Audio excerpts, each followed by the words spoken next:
debe de estar esa certificación extendida por la Fiscalía o el tribunal correspondiente ante las autoridades policiales también, y deben de estar ratificadas en el juzgado correspondiente.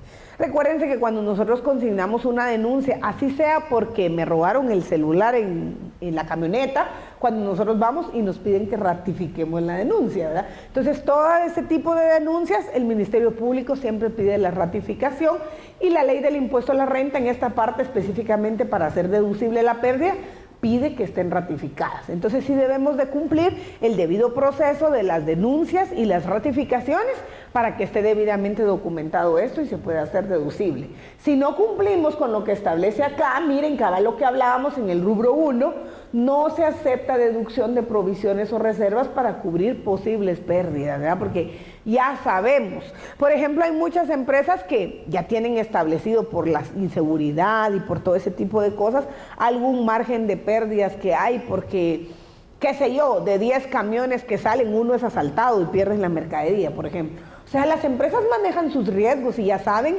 cómo andan sus números, ¿no? Y entonces algunos dirán, no, pero si siempre el 10% de todo lo que saco, el 5% es hecho de siniestro, entonces voy a hacer la provisión. Entonces ahí claramente se establece que independientemente que tengamos cierto nivel de certeza, no se puede provisionar ni hacer reservas hasta que los hechos realmente se efectúen, ¿verdad?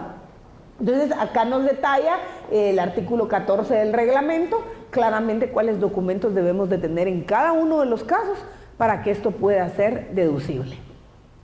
Señorita, acá afuera tengo sillas, puede pasar y tenemos otra pantalla ya, para que no esté de pie. Gracias. Continuemos acá y veamos siempre, hablemos un poco del numeral 18, en donde nos habla de los gastos de mantenimiento y de reparación. Siempre dice que estos gastos de mantenimiento y reparación van a ser reducibles cuando conserven el buen estado de los bienes y que no se constituyan en mejoras permanentes, que no aumenten la vida útil ni la capacidad de producción, porque en caso contrario serán considerados como un activo fijo depreciable. Ya la licenciada Líquez hablaba algo en el numeral 14 cuando andaba precisamente de las mejoras que se tienen que capitalizar y que el reglamento inclusive nos sugiere la cuenta que vamos a utilizar para irlas depreciando. Pero en este caso nos dice, bueno, mire, que se considere realmente mantenimiento y reparación. Porque no es lo mismo que yo tenga una maquinaria a la que me dejó de funcionar y le tengo que cambiar una pieza para que vuelva a funcionar de la misma manera, que esa sería una reparación, a que yo diga, le voy a agregar un dispositivo que me va a ayudar a que en lugar de producir 1 millón de unidades, me produzca 1,5 millones.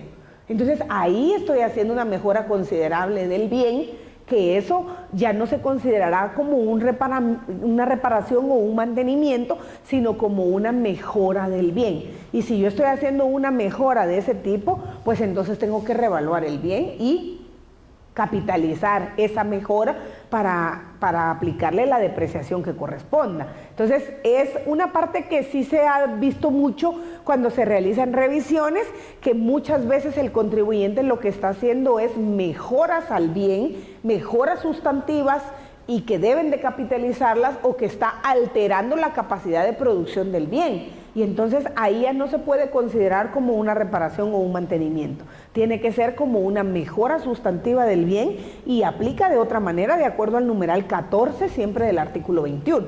No quiere decir que no va a ser deducible, sino que tenemos que ver hacia dónde lo tiramos. Entonces no va a ser deducible bajo el rubro de gastos de mantenimiento, sino vía depreciación del bien. Entonces ahí es en donde tenemos que ver, también me va a afectar el valor en libros de mis bienes por esa incorporación de valor que le estoy dando, ¿verdad? Entonces esa parte hay que tener cuidado, porque en muchos casos también significa que el contribuyente tiene que reevaluar su bien.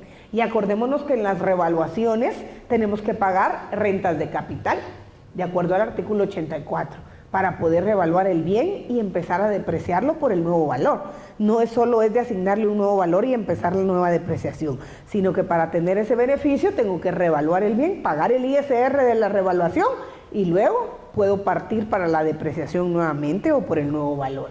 Entonces son algunas cuestiones que tenemos que considerar para la aplicación de este rubro de gastos de mantenimiento y reparación. Veamos las depreciaciones y las amortizaciones.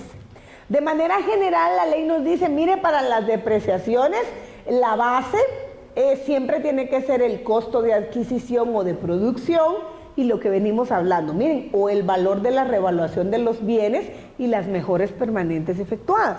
Entonces acá el otro artículo nos vuelve a reiterar lo que estamos platicando y nos dice, bueno, usted va a depreciar, pero ¿por qué valor? Nos vamos al valor de adquisición, al valor de producción, si yo lo hice, o al valor con las mejoras incorporadas, si lo estoy revaluando, o al valor de la revaluación, ¿verdad? Entonces, la ley es clara en esa parte y por otro lado nos dice, mire, hay porcentajes máximos de depreciación que maneja la ley y nos establece que tiene que ser por el método de línea recta. ¿Y cuál es el método de la línea recta? El monto total dividido el número de años en que se va a depreciar el bien y ahí nos vamos con un valor sucesivo constante, igual para todos los periodos. Entonces, establece entre el 5 y el 33.33, dependiendo de qué bien estamos hablando. Y por otro lado, las amortizaciones también dice que son por el método de la línea recta, y aquí pues tiene entre el 10 y el 20%. ¿Qué anotación es importante hacer en el tema de depreciaciones y amortizaciones? Que no depreciarlo o no hacer la deducción en el periodo que corresponde no me alarga la vida útil del bien. Simplemente si yo no lo deduzco en el periodo en que debí, yo lo pierdo.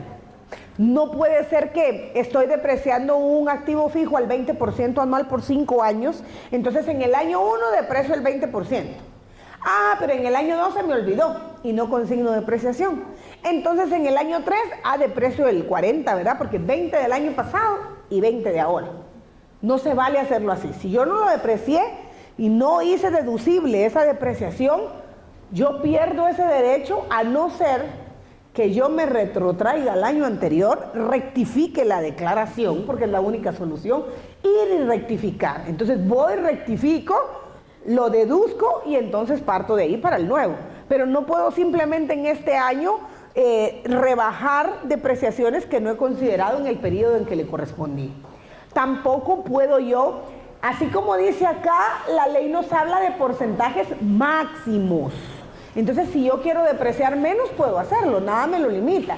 Lo que tengo que seguir conservando es el método de la línea recta.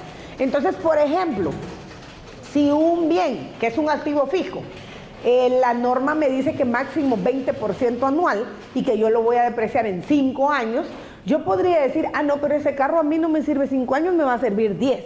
Entonces yo en lugar de depreciar 20% anual, voy a depreciar 10 y en lugar de depreciarlo en un total de 5 años se me va a ir a 10. Pero estoy conservando el método de la línea recta y estoy respetando el porcentaje. No me estoy excediendo del 20.